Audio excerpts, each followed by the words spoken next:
Press the subscribe button and hit the bell icon to never miss a video from Smitaura. नमस्कार.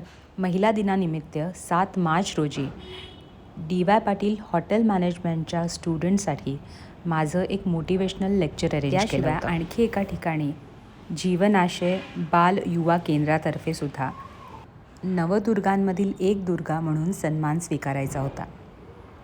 आजच्या व्हिडिओमध्ये आपण हेच पाहणार आहोत.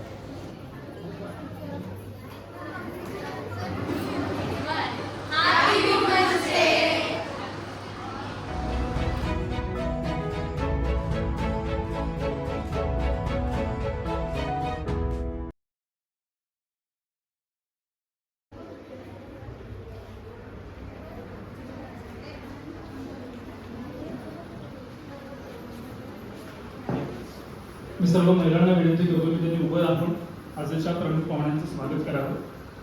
मी मान्यवरांना विनंती करतो की त्यांनी व्यासपीठावर स्थानापन्न व्हावं. जसा तवाच उद्यावर आधी हाताने झटके मग मिळते. आणि याच संसारातून सगळ्या माता भगिनी वेळ काढून उपस्थित राहिलेल्या सर्वांचे आभार. आजच्या कार्यक्रमासाठी प्रमुख उपस्थिती आपल्याला लाभलेली आहे सौ Anjali Patil, president Inner Wheel club Kolhapur. त्याचबरोबर आजच्या कार्यक्रमाच्या प्रमुख मार्गदर्शिका सौ स्मिता पाटील, फूड ब्लॉगर आहेत. त्याचबरोबर त्या आर्टिस्ट सुद्धा आहेत.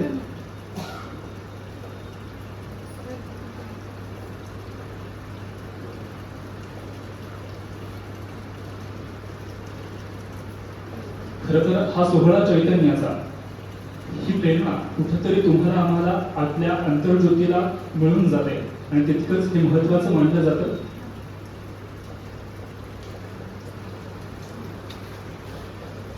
कायमचे आहेत. मी अंजली पाटील, मी इनरव्हील क्लब ऑफ कोल्हापूर हेरिटेजची प्रेसिडेंट आहे आणि माझं यूट्यूब चॅनल सुद्धा आहे अंजली पाटील नावाचं. आपल्या महिलांसाठी लागणाऱ्या सगळ्या वर्साटाईल गोष्टी त्याच्यामध्ये वेगवेगळे विषय घेऊन चॅनल चालवत असते मी. तर मी आज पहिल्यांदा तुम्हाला सगळ्यांना महिला दिनाच्या खूप खूप शुभेच्छा देते. आणि महिला दिनानिमित्त मी छोटासा संदेश देते. मी फक्त आजच्या प्रमुख पाहुण्या आपल्या वक्त्या स्मिता आहेत, तर मी फक्त 1-2 ओळी हे करते की तुम्ही सगळ्यांनी हे सगळं काम करत असताना तुम्ही हे आपली नोकरी जशी आपण व्यवस्थित करतो अगदी चोख, तसं स्वतःकडे पण किती लक्ष देता. सगळं गडबडीत घरचं होण्याचं असतं, बाकीचं सगळं मुलांचं असतं, नवऱ्याचं असतं किंवा डबा असतो नवऱ्याचा, आणि आपण पण इकडे यायचं असतं. त्या ह्याच्यात आपल्याकडे दुर्लक्ष होतं. तर मी एक पहिल्यांदा सांगू इच्छिते की तुम्ही स्वतःवर प्रेम करा, स्वतःकडे लक्ष द्या, स्वतःच्या खाण्यापिण्याच्या वेळा सांभाळा, व्यवस्थित लवकर झोपा. हॅलो, नमस्कार. मी स्मिता पाटील. माझं यूट्यूब चॅनल आहे. आपले 2 चॅनल्स आहेत. एक ब्लॉगिंगचं आहे आणि एक रेसिपी चॅनल आहे. सेम इंस्टाग्राम आणि फेसबुकवर सुद्धा आहे. तुम्ही नंतर मला विचारलं तर मी तुम्हाला ती आय डी वगैरे देते. पेपर बघून घाबरू नका, माझी तयारी नाही म्हणून मी घेऊन आले. तर सगळ्यात आधी मी डी.वाय. पाटीलचे आभार मानते. त्यांनी मला इथं बोलवलं आणि तुमच्या सगळ्यांचे आभार की तुम्ही मला आता सहन करणार आहे. तुम्हाला एन्जॉय करणार. आजचा विषय आहे मनसोक्त जगा. मनसोक्त जगा म्हणजे काय? तर आज काही मी भाषण वगैरे देत नाही आहे, तर आपण गप्पा मारूया थोड्याशा. मनसोक्त जगणं म्हणजे आनंदी राहणं. मग ते कसं करता येईल?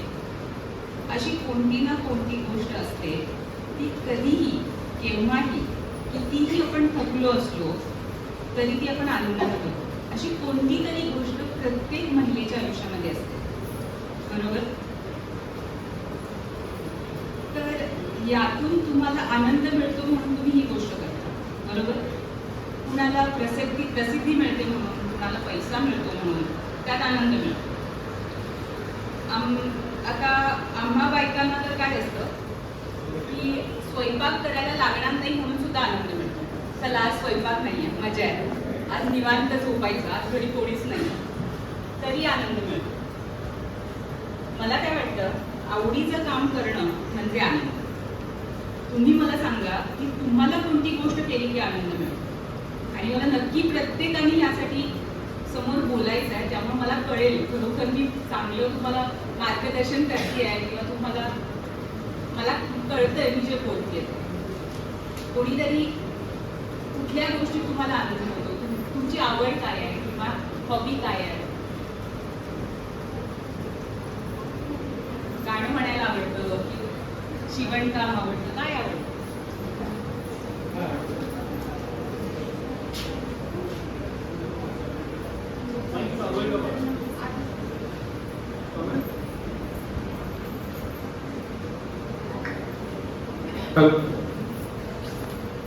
हॅलो,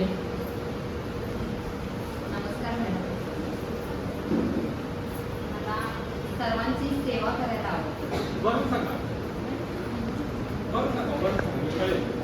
मला ना सर्वांची सेवा करायला खूप आवडते. आणि करून घ्यायला नाही आवडत निवांत कधीतरी एक दिवस सांगायला सांगायचं जरा चहा करा. आपल्यासाठी पण कोणीतरी करतच ना. हे पाहिजे ना, म्हणजे स्वतःसाठी काय आवडतं. सेवा करणं आलं आपण, आपला धर्मच असतो. स्वतःसाठी हा आजचा दिवस म्हणजे माझा स्वतःसाठी एन्जॉयचा दिवस आहे. Very nice. हॉबी, आपली हॉबी सांगायची. मला वॉकिंगला जायला आवडतं. मी जर वॉकिंगला गेले तर मला करमत नाही. बरोबर. माईक मला वॉकिंगला जायला आवडतं कारण मी जर वॉकिंगला गेले तर मला वाटतं की मी कम्फर्टेबल आहे. बस बरोबर. मला फील. अच्छा, मग त्याच्यासाठी मी वेळ देते. मैत्रिणी सुद्धा भेटतात. हो, माझ्या सासूने हे केलं. ते gossiping नाही. तिच्याकडे काय ते चाललंय? कधीतरी होतं. हा. चला, कुणाला कशात आनंद आहे, कुणाला कशात. टेन्शन प्रत्येकाला असतं. तुम्हाला अभ्यासाचं, करिअरचं टेन्शन असेल, आई वडिलांना तुमचं टेन्शन असेल, त्यातूनही जीवन मस्त जगता येतं. आता तुम्ही म्हणाल आता या मला सांगणार जीवन जगायचं. आता साधी गोष्ट, आपण मैत्रिणींसोबत गप्पा मारत असतो किंवा गॉसिप करत असतो. तिचं कसलं भारी आहे, पप्पाने तिला नवीन मोबाईल घेऊन दिलाय, तिच्या नवऱ्याने तिला नवीन मोबाईल घेऊन दिलाय, सारखी बाहेर फिरायला जाते, आई वडिलांबरोबर फिरायला जाते, बघेल तेव्हा हॉटेलमध्ये जाते. त्यानंतर आपण हे कसं असतं माहिती का, आपण दुसऱ्यांचं लाईफ बघून शिकत असतो किंवा बघत असतो. हे कसं असतं की एखाद्या हॉटेलमध्ये आपण गेलं की आपण एखादी गोष्ट ऑर्डर करतो आणि दुसऱ्याच्या टेबलवर काहीतरी खूप भारी डेकोरेटिव्ह कॅन्डल वगैरे लावलेलं काहीतरी येतं किंवा सिझलरच्या आवाजाने सगळे त्या टेबलकडे बघायला लागतात. काहीतरी भारी मागवलंय असं दिसतं, आपण लगेचच बोलतो किंवा त्यांचं बघून असं वाटतं की आपण पण हे मागवायला पाहिजे. बरोबर ना?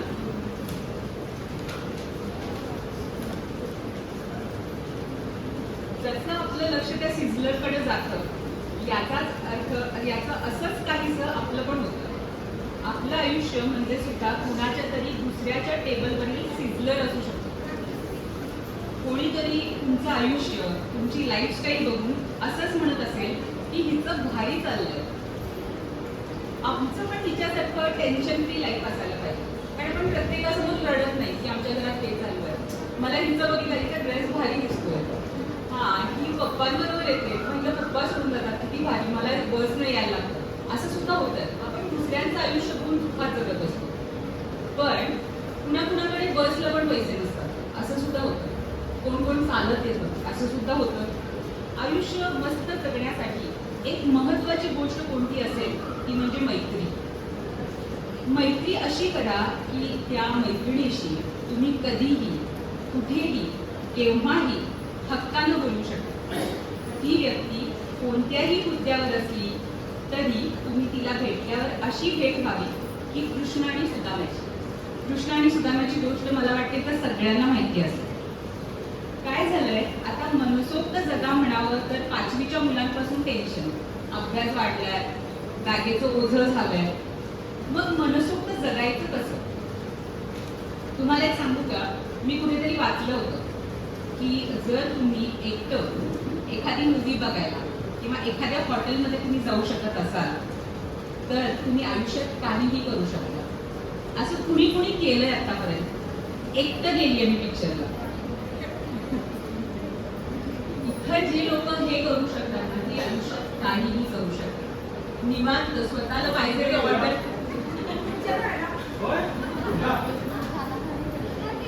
दिवाळी काय मला सांगा की टीव्ही आला. त्या सगळ्यांना कळलं की मी तिथे गेलेलं आहे. तुमच्या घरामध्ये कळणार.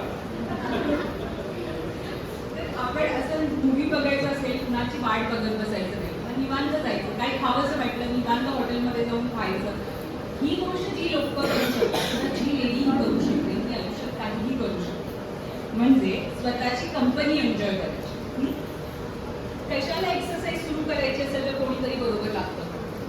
खरेदीला कोणीतरी कशाला बरोबर लागतं. आता अलीकडे आपण काय करतो, कुठेही गेलं काहीही पाहिलं की मोबाईल काढायचा, लगेच सेल्फी क्लिक करायचा, लगेच सोशल मीडियाला पोस्ट करायचं आणि सारखं मिनिटाला बघायचे की लाईक्स किती आले, कमी झाले की जास्ती झाले. कमी आले तर दुःख, जास्ती आले तर आनंद. मी काय म्हणते की ज्या प्रसंगाच्या वेळी किंवा जेव्हा आपण त्या ठिकाणी जातो त्यावेळेला जे काही तिथे चालू आहे, जी गोष्ट आपण एन्जॉय करतोय ती मोबाईल बाजूला ठेवून आपण एन्जॉय करू शकतो. यामुळे आपल्या स्वतःला आनंद मिळणार.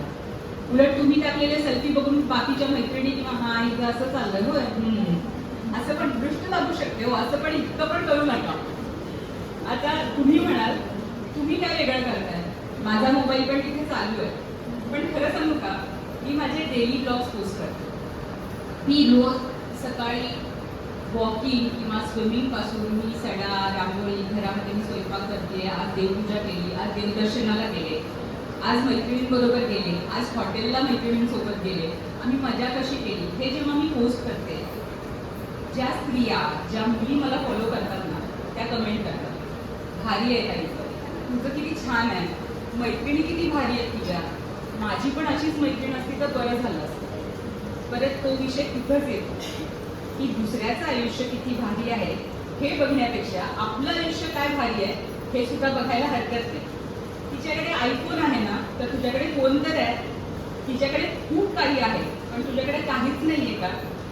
आयुष्यातील पॉझिटिव्ह गोष्टी शोधा. तुमच्या प्रत्येकाच्या आयुष्यामध्ये काहीतरी अशी गोष्ट आहे की ती दुसऱ्याला कायम हवी असते, की असं असतं माझ्या आयुष्यात तर बरं झालं असतं. पॉझिटिव्ह फ्रेंड्स करा, पॉझिटिव्ह राहा, भरपूर व्यायाम करा, हेल्दी खा, मस्त राहा, म्हणजेच मनसोक्त जगा. थँक्यू. आणि मला वाटतं तो संवाद तुमच्यासाठी खूप महत्त्वाचा असतो. म्हणजे ज्या पद्धतीनं तुम्ही सांगितलं की आपला दररोजचा संसार करत असताना या सगळ्या गोष्टी कुठेतरी मॅनेज केल्या पाहिजेत आणि हे बहिणाबाईंनी कधीतरी अगोदरच ओळखलं होतं. म्हणून बहिणाबाई खूप छान सांगतात, अरे संसार संसार जसा तवा चुल्यावर आहे, आधी हातानं चटके मग मिळते भाकर. त्याला संसार संसार खोटा कधी म्हणू नये, राहुळाच्या कळेसाले लोटा कधी म्हणू नये, आणि मालकाच्या याच भयच आले कधी भिवू नये, मालकाच्या भयच आले कधी भिवू नये. Thank you so much madam. खूप छान अशा पद्धतीने तुम्ही संवाद सादर केला.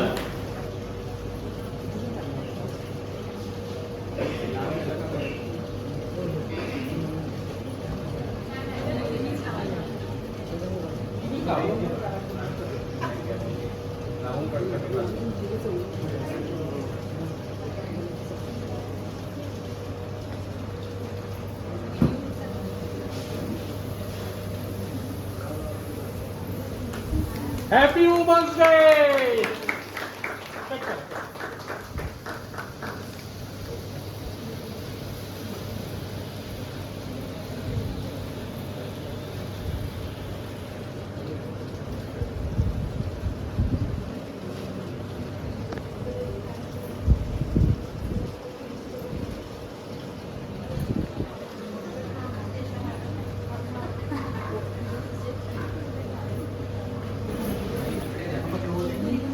सगळ्या महिलांना विनंती आहे की पाठीमागच्या साईडला तुमच्यासाठी नाश्त्याची सोय केलेली आहे. कॅलरीज वाढणार, आज कॅलरीज वाढणार. आज वुमन्स डे निमित्त कॅलरीज वाढणार. यानंतर लगेचच जीवन आशय बाल युवा केंद्राचा कार्यक्रम होता, जिथे नवदुर्गांपैकी एक दुर्गा म्हणून माझा गौरव करण्यात आला. हे सगळे सन्मान मला केवळ तुमच्यामुळे मिळालेत.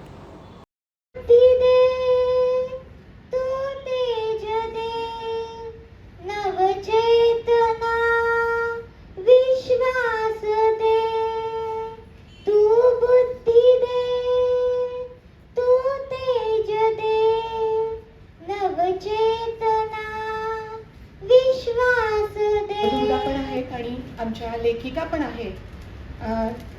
सर्व आणि वयाने ज्येष्ठ आणि श्रेष्ठ अनुभवाने इथे नवदुर्गा पुरस्कार तर होताच, त्याशिवाय ती आणि त्या दोघी या पुस्तकाचं वितरण सुद्धा झालं. Social service by making videos for them यासाठीचा विशेष असं कार्य करत आहे. स्मिताताईंचं वैशिष्ट्य म्हणजे की अगदी रोजचं यूट्यूब चॅनल उघडलं तर त्यांचं अतिशय आपल्याला जवळचं वाटावं असं की रोजची सडा रांगोळी झाली आणि मी पुढे गेले आणि काय केलं असं वेगवेगळं असतं. पण खरं सांगू का, इथे सन्मान झालेल्या बाकीच्या महिलांना जेव्हा मी पाहिलं तेव्हा असं खरंच वाटलं की बरंच काम करणं बाकी आहे.